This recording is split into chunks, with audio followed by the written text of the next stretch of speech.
Well, I asked, where's the beef? Let's call this for what this is. Oh my God! They are so hopelessly woke. How dare you? That is the intellectual capital of the left today. Give me a break. You are now watching the Daily Roundup. Good afternoon, ladies and gentlemen, and welcome to the Daily Roundup on this, a Monday, June 5th, 2023. I'm David Menzies, and my co-host, well, let me tell you a little bit about my co-host, shall I? Do you know, folks, today is World Environment Day? My co-host will not be celebrating World Environment Day. Didn't we just have Earth Day in April? Didn't we just have Earth Hour in March? Don't we have Greta Thunberg 24/7? Her sentiment is, enough is enough. She is the she-devil with a sword. She is the Khaleesi of Northern Alberta. She is Sheila Gunn Reid. Hey, happy Environment Day to you, Sheila. Jeez. You know, I'm so excited they lifted the fire bans in Alberta, so I'm going to burn a bunch of garbage to celebrate Environment Day. God, these people. Yeah, that's the thing. Like, this is the environmentalist version of Pride season, right? So It's, you know, they get Environment Day, Earth Hour, any number of these stupid little like reminder days, like World Ocean Day, whatever, where you're supposed to flagellate because you used a plastic straw. And then now it's, you know, whatever it is, World Environment Day. So they just like gobble up all these days so that it's constantly top of your mind that your SUV is killing the earth. Yeah, and I see Prime Minister Blackface, he's, of course, tweeting about it, melting glaciers and wildfires.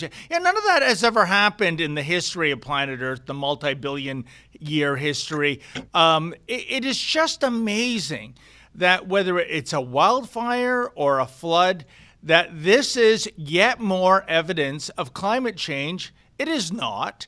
You can't conflate weather with climate. But they always do when it's convenient. And Sheila, we've only had accurate, weather records going back some less than 300 years. And, when it comes to geological time, that's not even a blink of an eyelash. So the very premise that, 200 years ago, this was the big deal. It's nothing. Yeah. Yeah, that's why most geologists are not environmentalist radicals. Is because they look at the soil samples and they can tell the CO2 concentrations, and they can look and see like about the biodiversity that was occurring on the earth when concentrations of CO2 were greater. But this whole nonsense about the melting glaciers, I don't care. They are remnants of something that ended 25,000 years ago. The last ice age lasted from 100,000 years ago to about 25,000 years ago. The glaciers are remnants of that much colder period that ended long before my comfortable SUV came along. And so if the glaciers melt, I don't know why I'm supposed to care. What's going to happen if they do? I really don't care. Maybe it's because I'm from Alberta and we have a special sort of disgust for snow. That lingers and lingers and lingers and never goes away. So I don't care about the glaciers. I don't know why I'm supposed to care. I just don't. Yeah, I would suggest this as a counter why you should care, Sheila, is because Alberta is so energy rich, and the likes of Blackface on down will use climate change to further shut down the fossil fuel industry of Alberta. For political purposes, for virtue signaling, for wokeness. That's why I care about this nonsense. And I spent a couple of years in Alberta. I love it out where you are. Might be going out there as an exit strategy. Alberta, Costa Rica. I'm making a list and checking it twice, Sheila Gunn Reid. So you're in the top 10. Let me tell you that. In any event, what are we ostensibly trying to do here? Well, to be honest with you, I spent about half an hour before I came on air trying to get my lighting right, and I still look like an Oompa Loompa, or like I'm in some sort of liver failure. I think it's a blue background throwing off my lighting, so I look really orange compared to David, but I'm not. You look great. However, again, and I love our super producers, Efren and Olivia, and I'm really a little peeved off because I have that crypt keeper look, and I spent all weekend getting my fat ricotta cheese candy ass on my bicycle with blinding sun on my face. So I thought, David, no. and Lady Menzoid says, you got a little color. Oh, yeah, not enough for these lights, evidently. I still look like a ghost, right? And I know I'm going to get another text message over the course of the show, Sheila, stating, how much do you charge to hound a house? So I don't know. We still got to work on these lights. You know, I love you guys. I love you, but come on, look at this. I'm scaring the kids. I should tell you, I did get a message over the weekend from a very regular viewer saying, is there somebody you can hire to help you with the lights? Like, they were being like really nice about it. They're like, I see that you've sort of resolved some of the audio issues that were happening in Toronto HQ, but is there somebody that you know, or is there somebody that I might be able to suggest? He works in the film industry, so I think you know who I'm talking about. And he, yeah. What kind Adam. of film industry? No. It's Adam. Not Adam Sos, Adam regular viewer. And he's like, is there somebody, maybe I can suggest somebody? I'm like, you're being passive aggressive and super nice. But yeah, we're working on it. Anyway, I should tell everybody what we're doing here. This is the Rebel News Daily Roundup. It's hosted by David, and then a rotating cast of characters sort of ride co-pilot with him. We ride shotgun, as they say out here on the prairies. Today it's me. And it's where we talk about the news of the day, or, you know, anything else apparently that comes into our minds, completely unscripted. And it's, I think, an antidote to some of the more boring newscasts you see. And we try to be interactive. And what I mean by that is that we are streaming on YouTube, but YouTube is, of course, a censorship platform. So we have to be very careful about what we say and what we do over there. And they don't let you leave us what's called a super chat over there. However, there are some other ways that you can support the work that we do completely willingly. On Rumble, you can leave us something called a Rumble rant. That's their paid chat. On Odyssey, it's called a hyper chat. Or you could leave us a message on locals.com. That's one of the other ways that you can support us. You can become a member of our locals.com community, where you'll find all of our paywalled content and some premium content there too. But if you leave us a Rumble rant or an Odyssey hyper chat, give us a little bit of money to keep the lights on, and David or me or both of us, it'll be both of us for sure, we will do our best to address whatever it is that you want us to talk about on air. And I think that's it.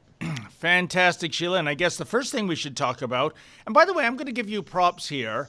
I'm going to read the tweet first, and then I'm going to show the folks at home how Sheila Gunn Reid was Cassandra when it came to seeing the future.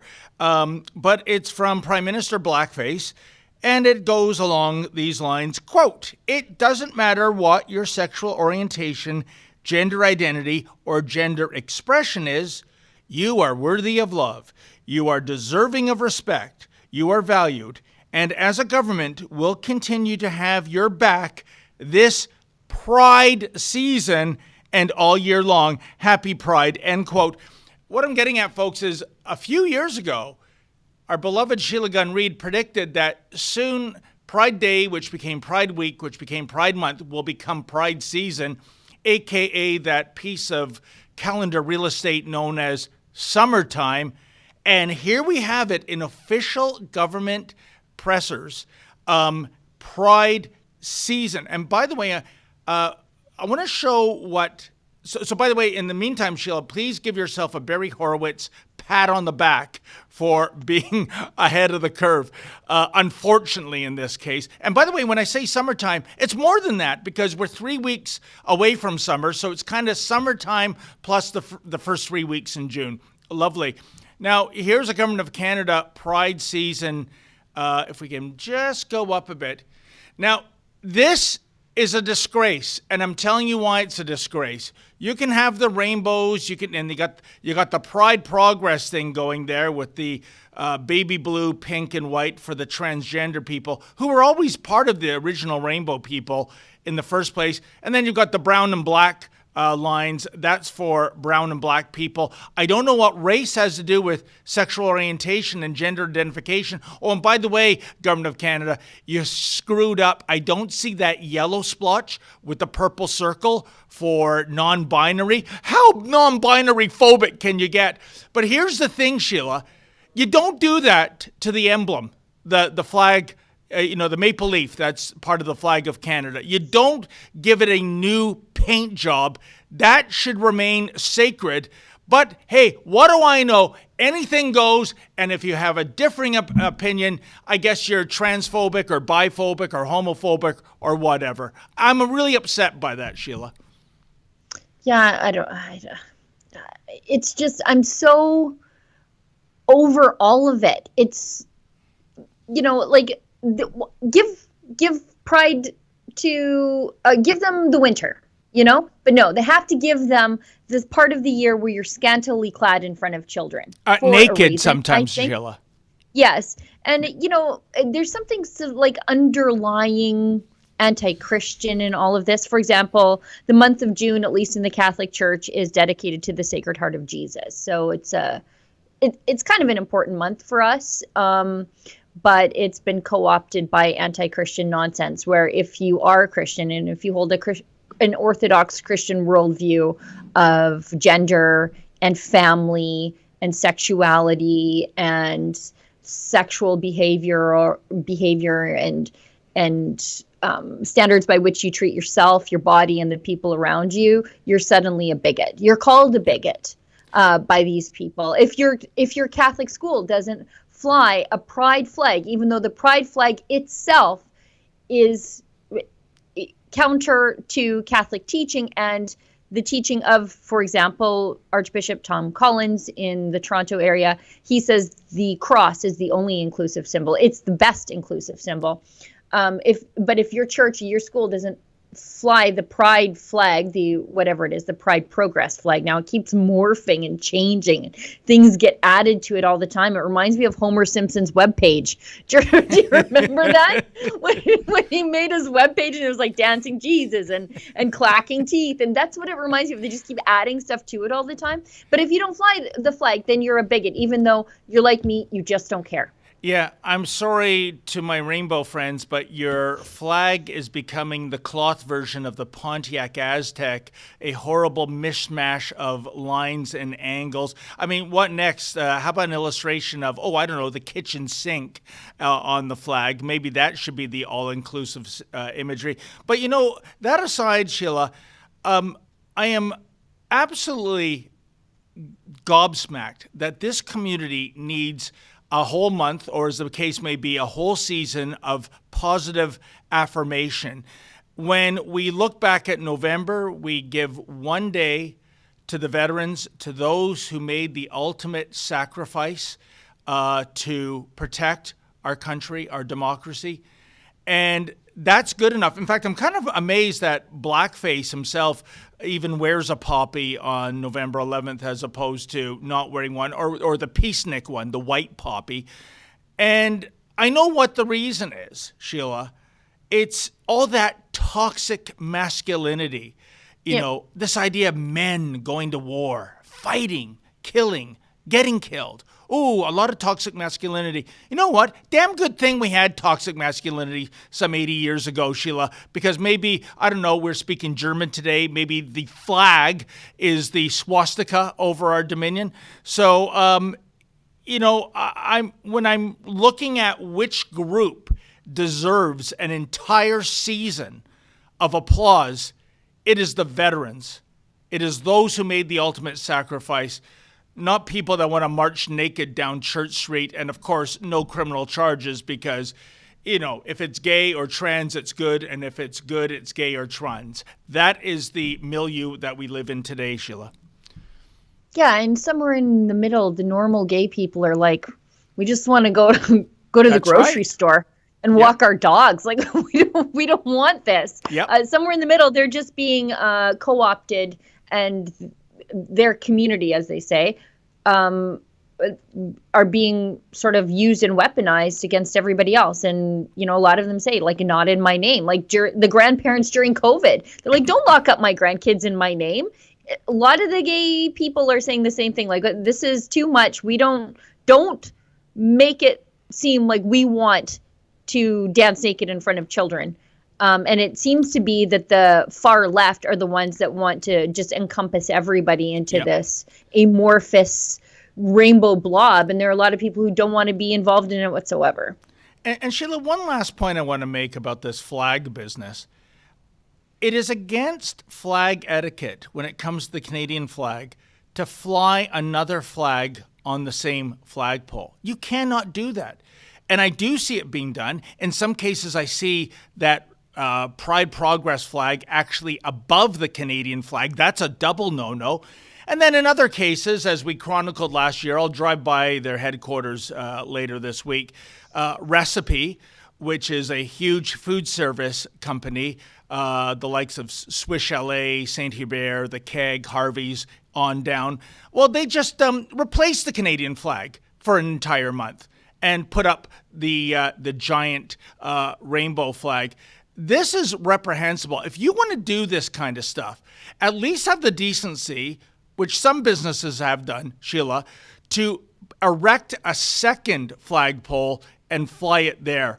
Because when you share it with the Canadian flag or replace the Canadian flag, you are breaching big time flag flying etiquette.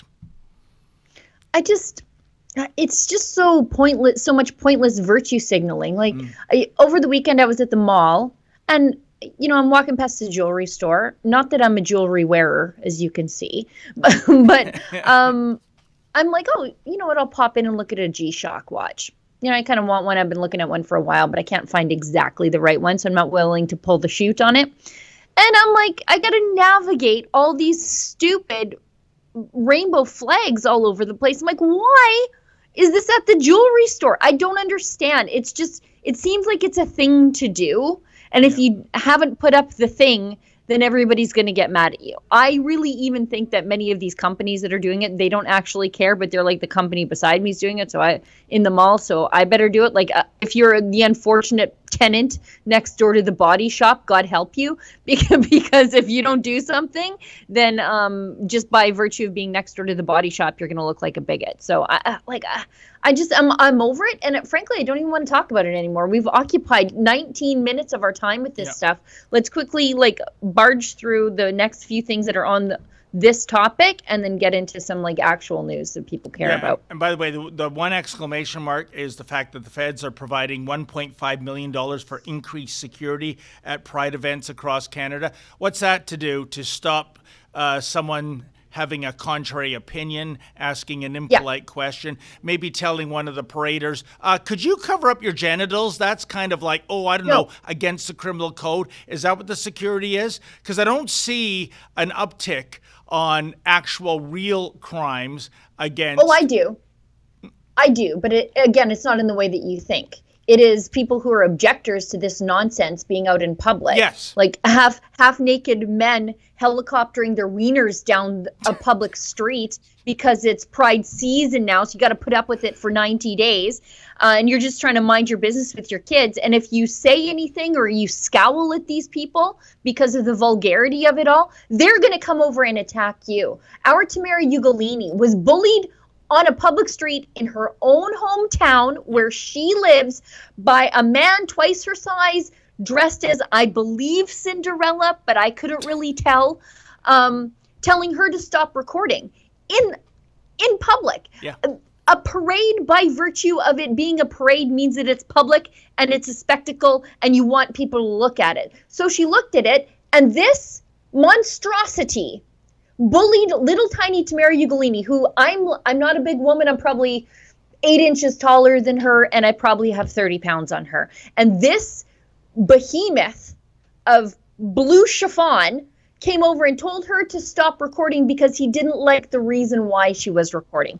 If you are out on the street, you have no expectation of privacy, and it's a parade. You want people to look at you, they're going to look at you. Careful what you wish for, Cinderella, because you just might get it. Holy Frankenstein. I don't know, Sheila, did you say Cinderella or Cinderfella? There's a surprise package waiting below that blue chiffon. And you're absolutely right. If you are in a public place, you have zero point zero expectation of privacy. Anyone is allowed to record. And by the way, I wouldn't be surprised if there's about 10 cameras on that individual, security cameras that is, that are capturing his image. It's just that he noticed Tamara Ugolini filming, and Tamara Ugolini wasn't part of, the CBC, which is all down with the radical trans agenda. That's the object. That's why he's objecting to that, Sheila. It's even worse. Because Tamara was guilty of wrongthink in her own town. She was not wearing rebel merch, as far as I know. She wasn't. She didn't have a rebel mic flash, so that's the thing that goes on our mics that identifies us. She was very smart. She knew it would cause a problem, so she went down there, cell phone camera in hand, just to see what is invading my town. So she went down there just to see what's going on. Somebody recognized Tamara as being a wrong thinker with Rebel News, went over, tattled to the drag queen, and then the drag queen came over and bullied her. And so that's the stuff that happens to conscientious objectors to the Pride Army, because you don't want to get conscripted into the Pride Army, you get bullied.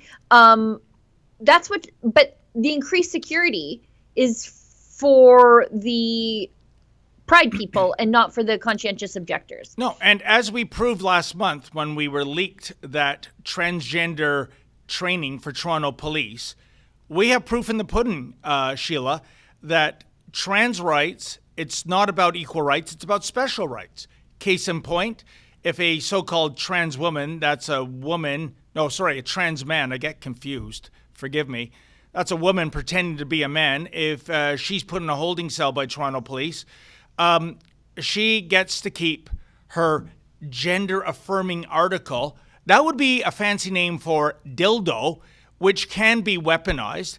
And I don't know if you know this, folks, and I know this by personal experience, being a political prisoner in my own country. When you are put in a holding cell, you have to surrender your belt, your necktie, your shoelaces, anything that can be weaponized, anything you could use to, hang yourself. But no, with the trans people, a weapon, a dildo, that's a gender-affirming article. We have to let it slide. So I'm, in a way, Sheila, given what happened to Tamara on Saturday, I'm surprised somebody with Coburg's finest didn't come over to her, because I know the police chief there. He's this big 6'4" guy with a beard. He puts he, him pronouns in his bio. Because you know what? I think 6'4" men with beards often get confused as she, hers. Anyways, I'm surprised the cops didn't say, let's keep the peace. Put the camera down, will you? Yeah, this is the same police department that arrested Tamara Ugolini and put her in cells for walking on the beach during COVID. Oh, yeah. And I'm surprised that they didn't take her away in handcuffs for making a drag queen feel uncomfortable. And that was the most surreal element, I thought, of the whole COVID pandemic in this country.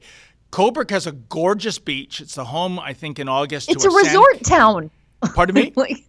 It's a resort town. Yeah. I don't understand. It would be like going to Banff, but they're saying stay off the mountains because of COVID. So what happened, Sheila, is that they put up a fence. It was like something at the demilitarized zone dividing North and South Korea. And you couldn't go onto the beach, but there was a loophole. There was this rocky area further down. That's considered, I think, federal territory or federal waters because the Coast Guard is there. So you could get into the water on the beach that is being fenced off. Far more treacherous, mind you, Sheila. Here, talk about public safety, because you could slip on those wet rocks and crack your head open. Anyways, I was at an event where I went with the protesters through the backdoor entrance to get to the beach, and the cops and the security were patrolling the beach. And this is surely, to me, it was the most surreal element of the COVID-19 lockdowns in Canada. I'm walking along the beach. My feet are still in the water. There's a cop who is like a shadow to me. And I said, is it okay? I'm not breaking the law or anything. And he says, no, the benchmark we use, if I can see your ankles, if your ankles are out of the water, then you're going to be under arrest. But right now I can't see your ankles.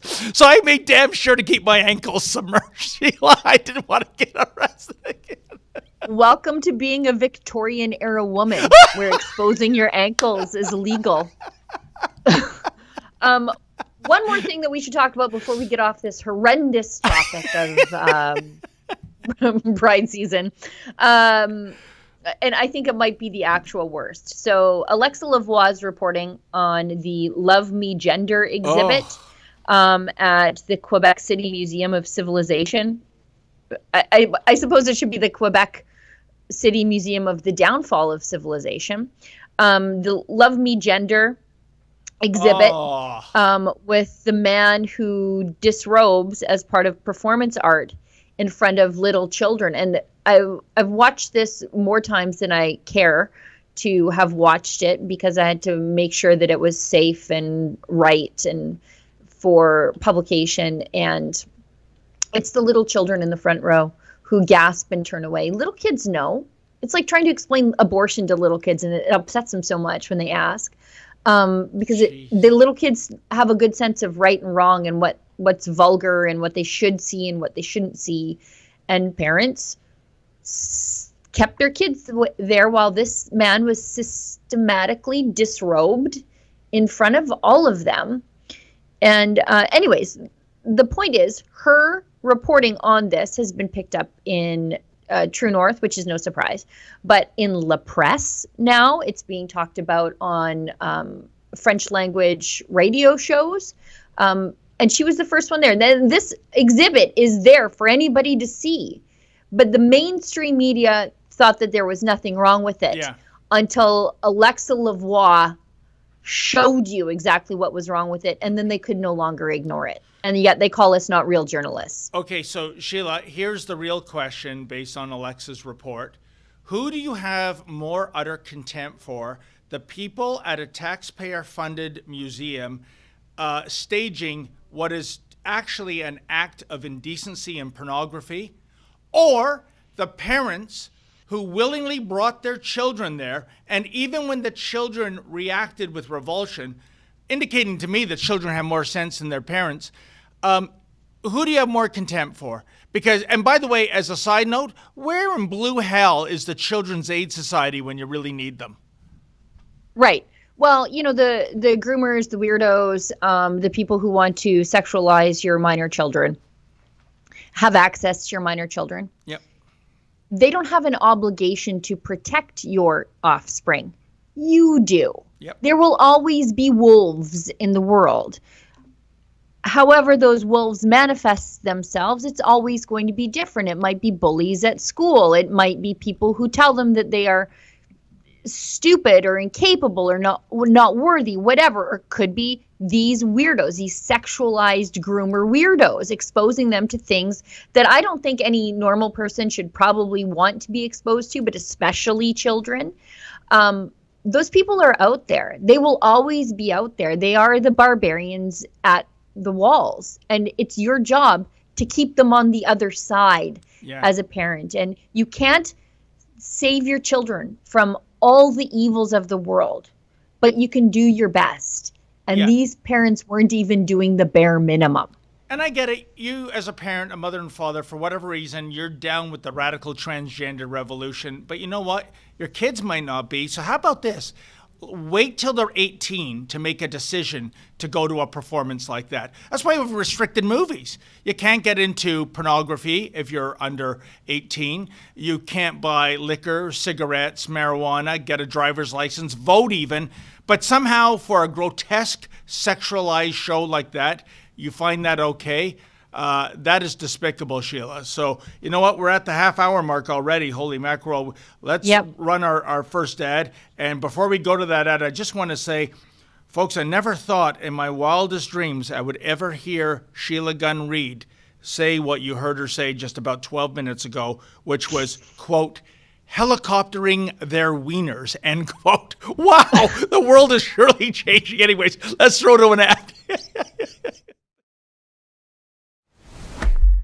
I am doing something today that I have never tried before. Listen up. I'm looking for collaborators in a new and exciting initiative. As you most likely know, YouTube a long time ago demonetized Rebel News, and we are 100% viewer funded.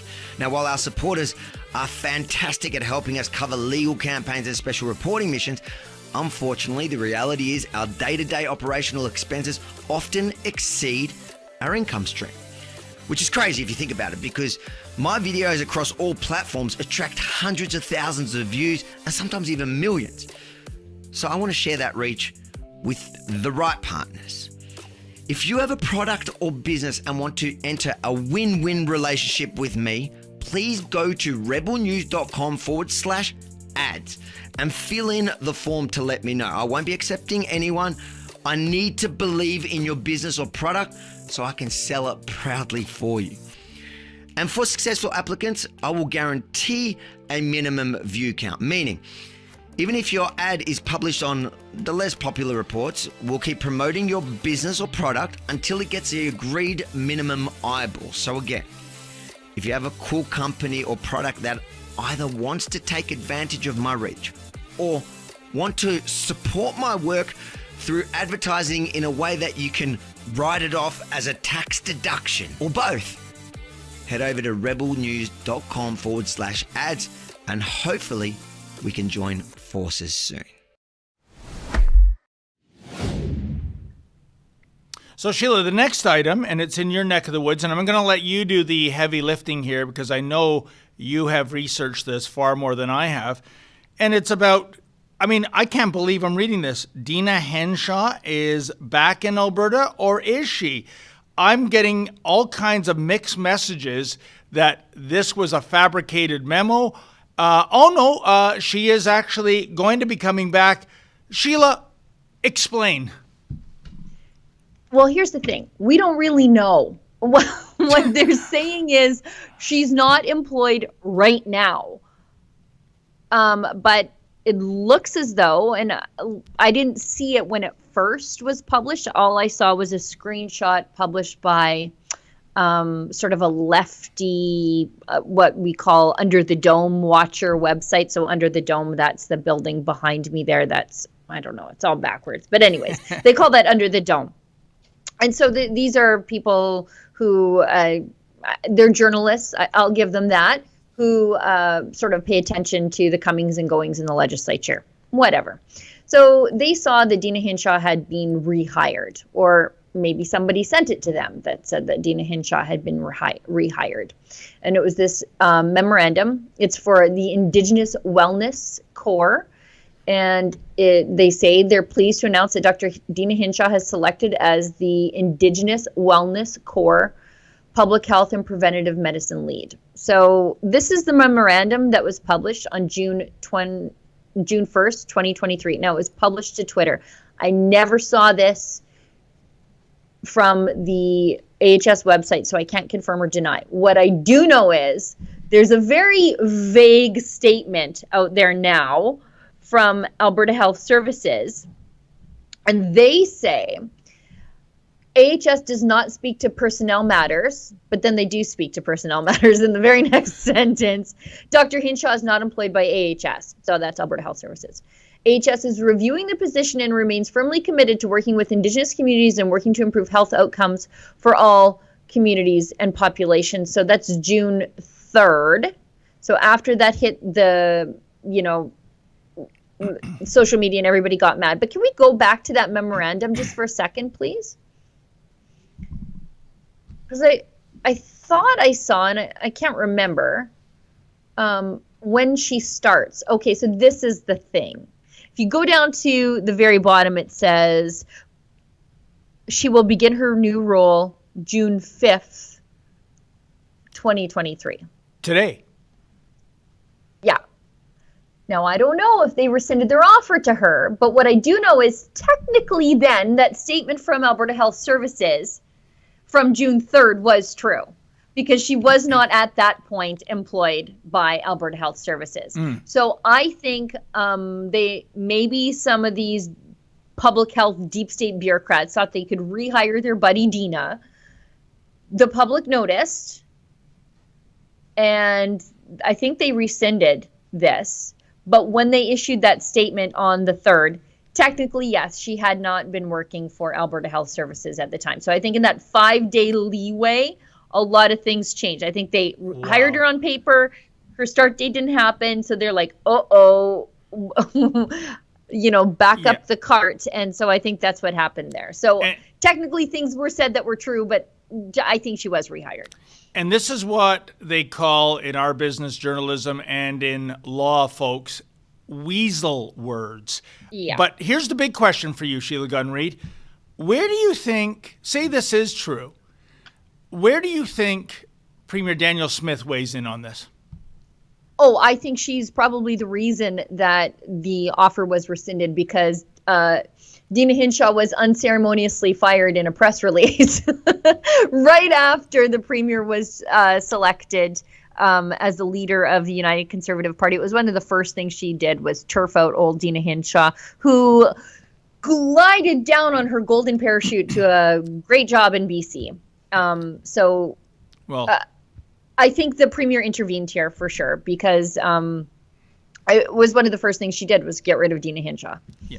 Well, another thumbs up for Premier Smith then. And again, as you mentioned, Sheila, an example of weasel words, quote, AHS doesn't speak to personnel matters. Dr. Hinshaw is not employed by AHS, end quote. Well, you just spoke to personnel matters. I got the same rubbish from Maple Leaf Sports and Entertainment when John Tory's mistress magically got a 6-figure job with John Tory, the disgraced ex-mayor of Toronto. He's very well connected with the Rogers people, who are co-owners of MLSE. And it was almost exactly the same. We do not comment on employment matters at MLSE. However, we can tell you that Emily Hillstrom received the job based on qualifications. Wait a minute, I thought you couldn't comment. Now you're commenting. I know. You're having it both ways. Right. Well, and then they get you on a technicality. She's not currently employed with AHS. Why? Because this is one of the 5 days before her contract kicked in that we caught you on? Yeah.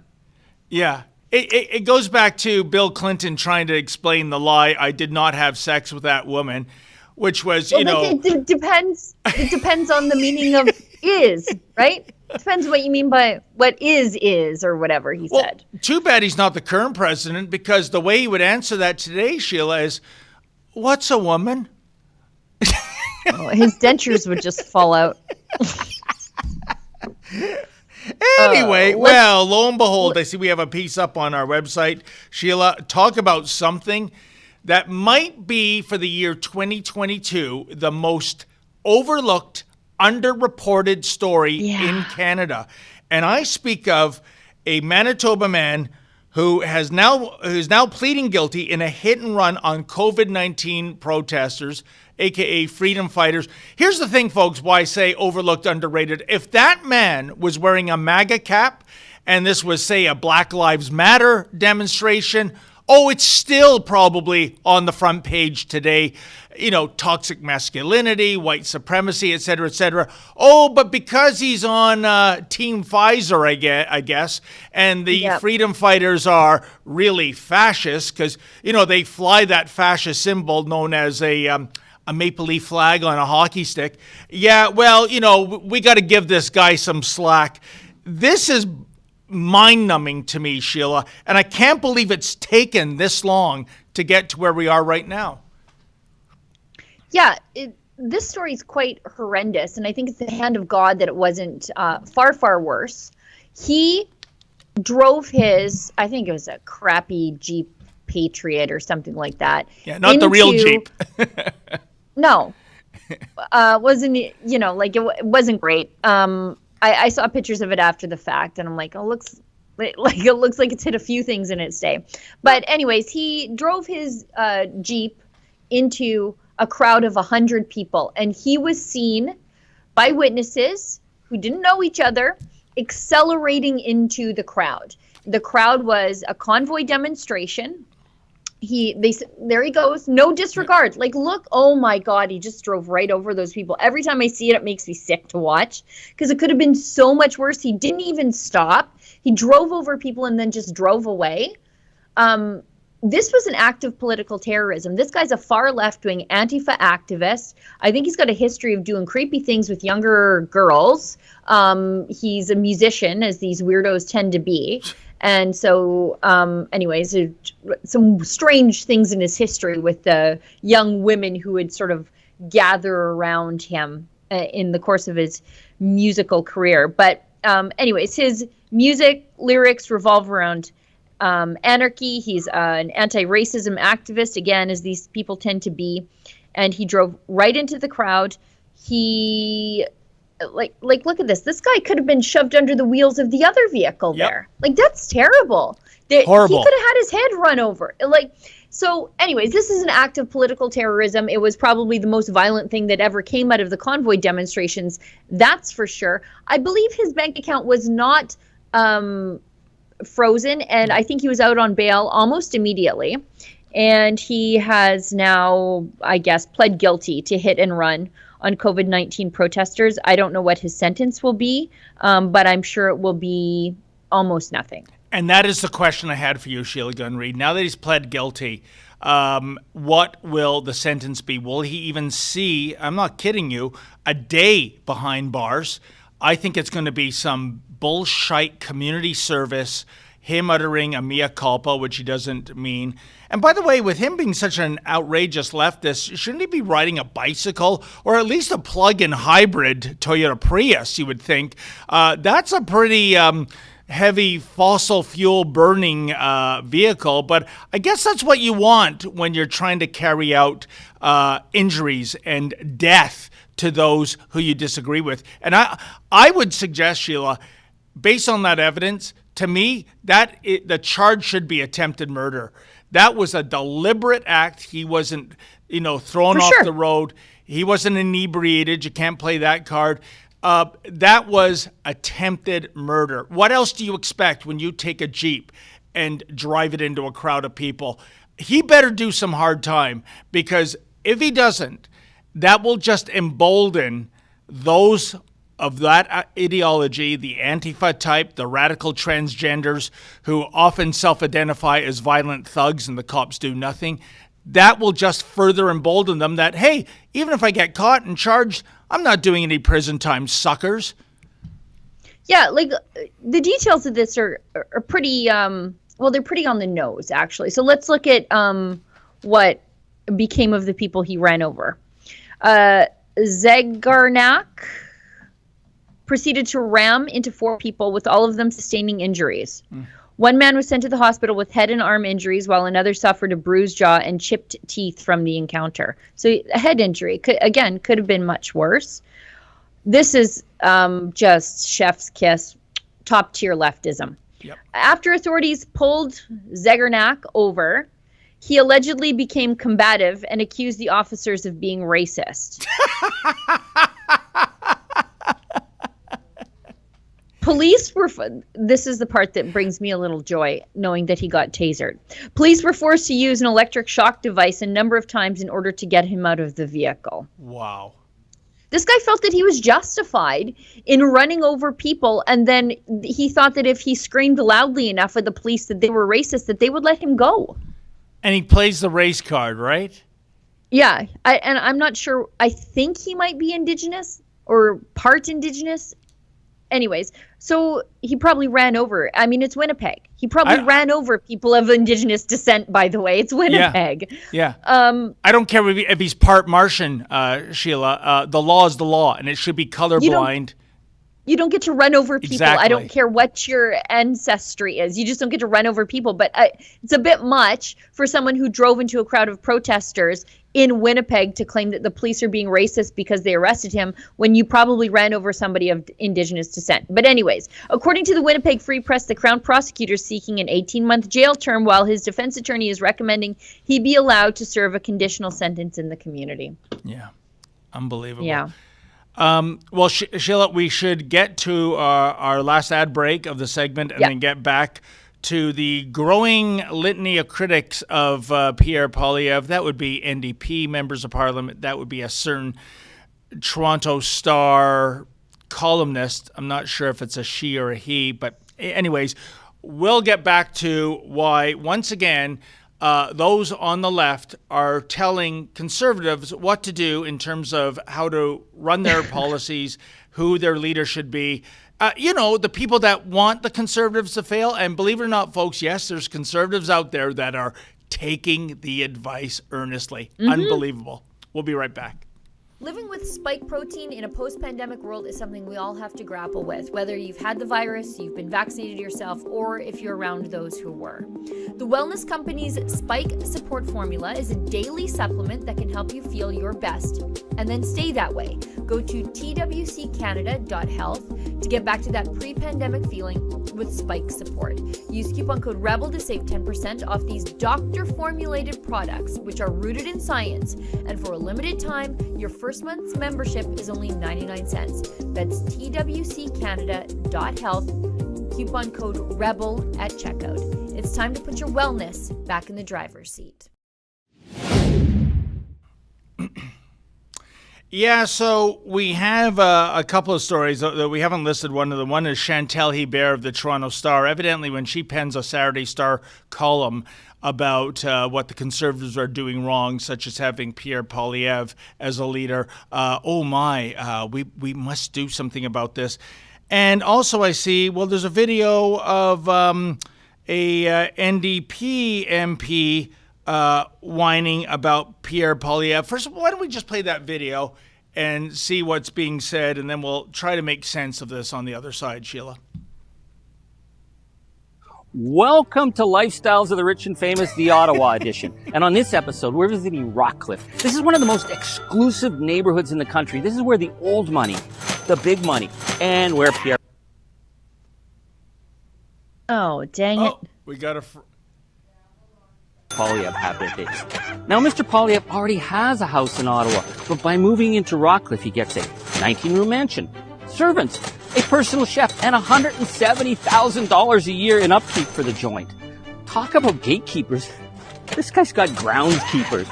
Now, personally, I don't have a problem with an official residence for the leader of the opposition, but I do have a problem with Pierre Poilievre telling senior citizens that they don't deserve to have access to free public dental care while he's being served Eggs Benedict from his own personal chef in his own mansion paid for by the taxpayer. Pierre, enough with the champagne and caviar dreams. Please. Wow, it just really shows, Sheila, How how all in the NDP is in propping up the blackface regime, doesn't it? Because how many more millions is Justin Trudeau worth today than he was when first elected in 2015? I would argue it's in the tens of millions. How much in taxpayer dollars, Sheila, you'll know this more than anyone, has this guy squandered in flying around the world in terms of air travel, hotel accommodation, food and beverage? To think once upon a time the biggest scandal in Canada under the Harper regime was poor Bev Oda's $16 glass of orange juice.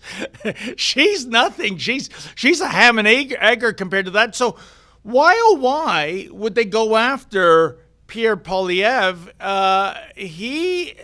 What he is worth is chump change given what Trudeau has grifted out of the public in these last 8 years. Try to explain this to me, Sheila.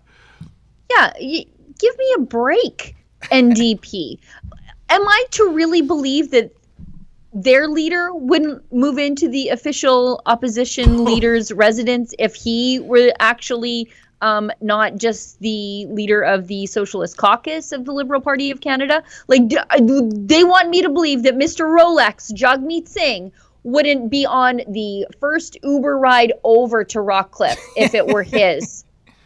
Give me a break. But where are they on all the, we want to talk about the residences of the party leaders? Great, love to. This is one of my favorite things to do because I'm constantly pulling the expenses for this stuff. Justin Trudeau said last week that he only charged the taxpayer $75,000 for all of his vacations cumulatively since 2015. We know the RCMP spent well over $220,000 just on the billionaire island trip.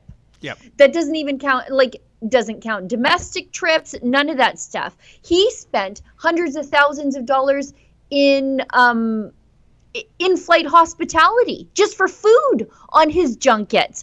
The Harrington Lake, that's the summer cottage of the Prime Minister where his estranged wife tends to stay with his mother-in-law.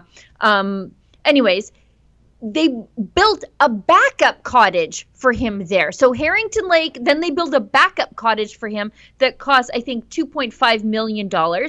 No matter whether or not somebody is staying at Harrington Lake, it costs $20,000 a month to upkeep.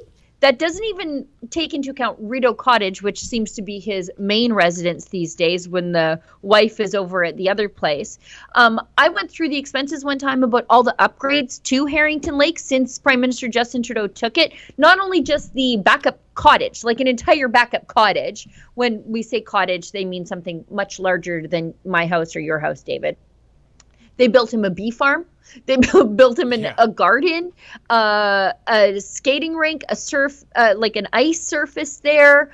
They also maintain skiing trails, like cross-country skiing trails. Whether or not somebody uses them, and I don't think they probably do get used, but they're constantly maintained in case the Trudeau family says, we want to go to the lake house on short notice. Everything is always maintained. So they not only did they have to build a bee farm, they had to get a bee farmer to come just work there for their stupid bees. And I shouldn't say stupid bees. I'm not against bees, but I'm against taxpayer bees. So where is the NDP criticism of all of that stuff? They're just upset that Pierre Poilievre is the leader of the official opposition and thus living in the official residence of the leader of the official opposition. And Sheila, I must correct you on one thing. You mentioned if Jagmeet Singh became the leader of the opposition. That's not political science, by the way, folks. That's in the realm of science fiction. Anyway, if he became the leader, you said he'd whip over to the official residence of the opposition in an Uber ride. Sheila, come on. Uber Black or Uber Select. You don't think Jagmeet Singh's going to have a regular schlepper Uber ride in a Toyota Corolla. He's going to go with, something considerably more upmarket. I believe his personal whip is a BMW. But yeah, like back on the Harrington Lake thing, the residence there, I think, is upwards of $10 million in upgrades since Trudeau took power. And the NDP just don't seem to care about that. But Sheila, in the big picture, here is what disturbs me and upsets me and actually makes me sad, is that Charlie Angus has given more grist to the mill that the NDP right now, under Jagmeet Singh, is almost an irrelevant party. And that's a bad thing. Not because, folks, I'm an NDP supporter. Oh, no, never. Not even when I was younger and dumber. No, it's bad for the Conservatives because you want a strong NDP party to chip away at Liberal seats.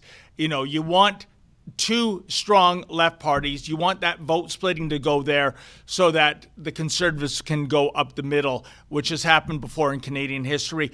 I predict, Sheila, this NDP party is going to be decimated in the next election whenever it's held. But Charlie Angus, can't you tell? He's very blue-collared. Can't you tell by his jean jacket? His Levi's jean jacket there, which I think runs upwards of $100 for a men's one. He's very blue-collar, even though he was first elected almost 20 years ago to the House of Commons. So he's been on the taxpayer dime for a long time himself. He's not the best guy to trot out for this stuff, no matter what sort of costume they put him in. Well, yeah, I know that jean jacket. Kind of thought I was watching a Charles Bronson movie from the early 70s. But what do I know about fashion? Trudeau plays the same game. My culture is not Charlie Angus's costume. I don't care for that. Oh, my goodness. Sheila, I see we're 5 minutes to go before the hour. Do we have some super chats, my friend? That's a great question. We just have one. We just have one. We've got one from Enmark, so it's Kane Enmark, $5. What's an ankle? What is a woman? LOL. By the way, can we take a look and see what the view count was on What is a Woman over the weekend? Last time I checked was last night. I think it was at 186 million views. Wow. Yeah. Do we have that number, Efron? Can we take a poke at that, or Olivia, maybe? Yeah. So after being excessively metered, I think, for about the first 24 hours, thanks to the deep state inside of Twitter, the woman who unceremoniously left. So what are they at now? Yeah, don't let the door hit your rump on the way out. That was beautiful. Sorry, I overestimated. I think maybe I was at 168 instead of 186. It's at 173.3 million views. I wonder if that's the most viewed thing that's ever happened to Twitter. Have you had a chance to see it yet, Sheila? I'm a Daily Wire subscriber, so I saw it when it first came out. And give us a 2-minute critique, please. And I'm a big Matt Walsh fan, so I'm a big fan of all the things that Matt Walsh does, because he's a prickly deadpan Catholic, like sometimes I am. But I thought it was great. And the part that really is, that I admire journalistically, is all he did was ask these people questions. The questions are not leading. The questions are not trick questions, none of that stuff. He just got them talking, and they talked. And they made themselves look bad. And so that's their biggest criticism of all of this, is that he tricked us into saying exactly what we believe and what we do. And so they're very upset about that. And and it's so crazy that even some on the left I've seen have said, well, these people must have been paid by the Daily Wire, even though he interviewed prominent people who've been outspoken on this issue for years, like for the better part of a decade. Like that's how he found them. He's like, that's the transition lady, that's the therapist lady, that's this person, that's the doctor lady.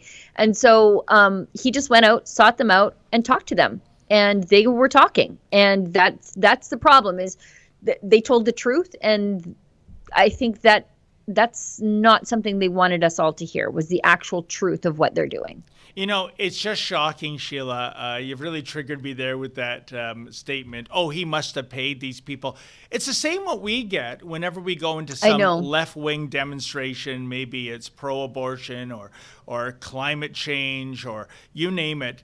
And we run into people, the ones that'll talk to us without getting violent, that is, and they say the most stupid, inane things possible. And we'll get emails or texts along the lines of, oh, Toronto's a very sophisticated city. There's no way there's people that stupid at these demonstrations. Rebel went out and paid actors.